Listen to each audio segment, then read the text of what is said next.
안녕하세요. 건강메아리의 정지연입니다. 오늘의 주제 아토피 피부염인데요. 이에 대해 설명해 주실 교수님 모셨습니다. 교수님, 우선 자기소개 부탁드릴게요. 네, 안녕하세요. 저는 전남대학교 병원 피부과에서 다양한 환자들을 치료하고 있는 윤숙정입니다. 네, 교수님, 오늘 이야기해 볼 주제는 아토피 피부염인데요. 제 주변에도 그렇고 많은 분들이 이 아토피 피부염으로 고생을 하시더라고요. 아토피 피부염 정확히 어떤 질환인가요? 네, 아토피 피부염이라는 것은 아토피, 즉 없다는 말이고 탑이라는 것은 어떤 장소, 적절한, 또 이라는 것은 어떤 명사를 나타내는 것인데요. 어떤 유전적 소인에 의해서 어떤 피부 반응이 이상하고 부적절한 반응으로 나타나는 그런 피부 질환들을 말하는 것입니다. 네, 교수님께서 아토피 피부염에 대해서 설명해 주셨는데요.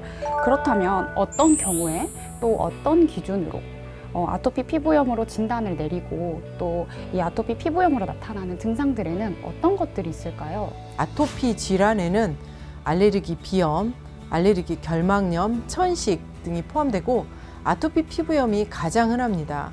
주 진단 기준으로 첫째 가장 중요한 게 가려움입니다. 소양증, 가렵지 않다. 그 아토피 피부염이 아닙니다.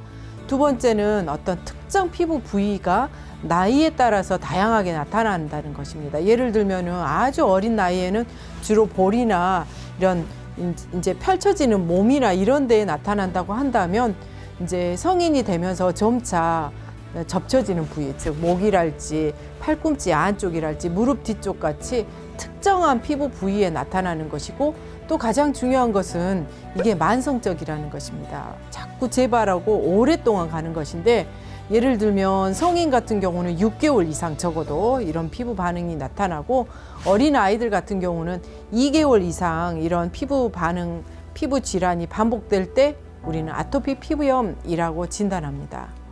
아토피 피부염이 이렇게 아이부터 어른까지 다양한 연령대에서 발생을 하는데요. 연령대별로 이 아토피 피부염이 발생하는 원인이나 증상이 좀 다른 점들이 있을까요?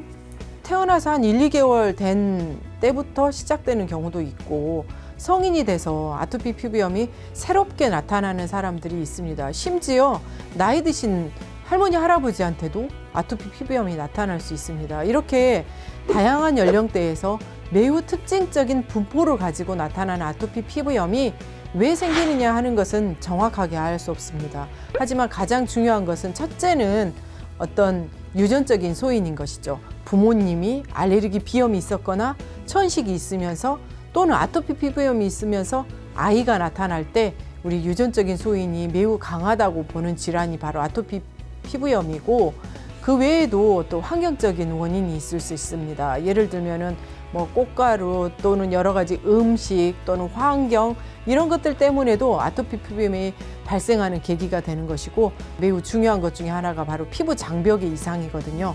피부의 가장 바깥쪽에 있는 어떤 필라그린이라고 하는 유전자의 돌연변이랄지 이런 것들이 작용을 해서 아토피 피부염을 나타나지만 실제로 이런 면역학적인 기전이 무엇 때문에 나타난지에 대해서는 정확하게 한 가지로는 설명하기가 어렵습니다.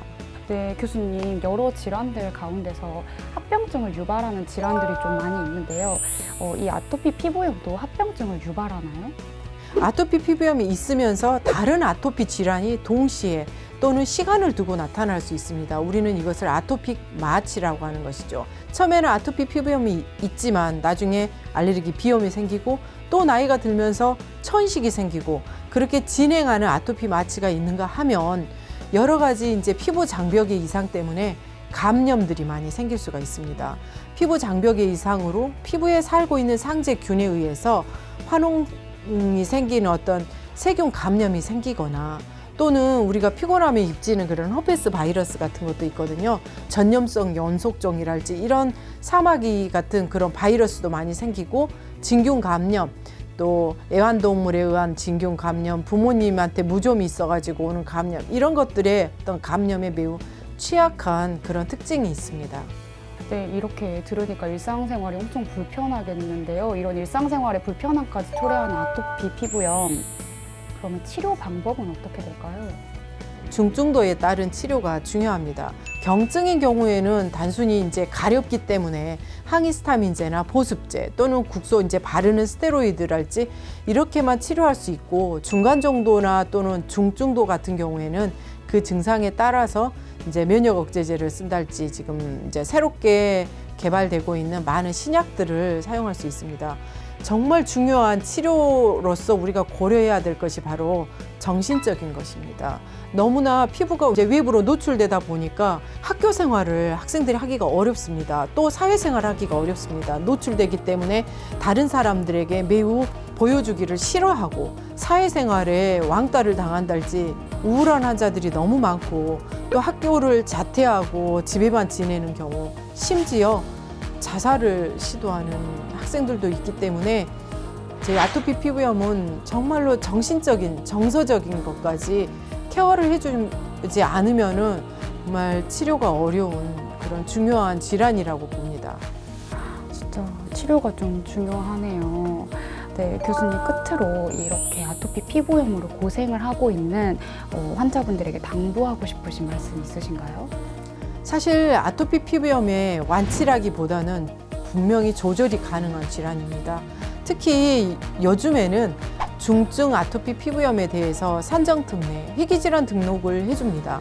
그러면은 새롭게 쓰고 있는 요즘에 많은 약들이 나와 있습니다. 주사 제제로 면역학적인 두피젠트, 또 아트랄자 같은 면역학적인 제제를 바탕으로 하는 부작용이 없으면서 좋은 약이 있는가 하면 잭 억제제들의 다양한 림보크, 시빙코 같은 그런 먹는 약제들도 잘 나와서 이런 고가의 약들도 산정특례 하에 치료될 수 있기 때문에 중증의 아토피 피부염인 분들은 숨어 계시지 말고 대학병원에 오셔서 적절한 진단과 치료를 통해서 얼마든지 조절할 수 있는 그런 질환이고, 경증, 중등증의 환자들도 얼마든지 조절하고 치료할 수 있는 질환이기 때문에 희망을 가지고 치료에 적극적으로 임해주시기를 부탁드립니다. 오늘은 전남대학교 병원 피부과 윤숙정 교수님을 모시고 아토피 피부염에 대해서 이야기 나눠보았는데요.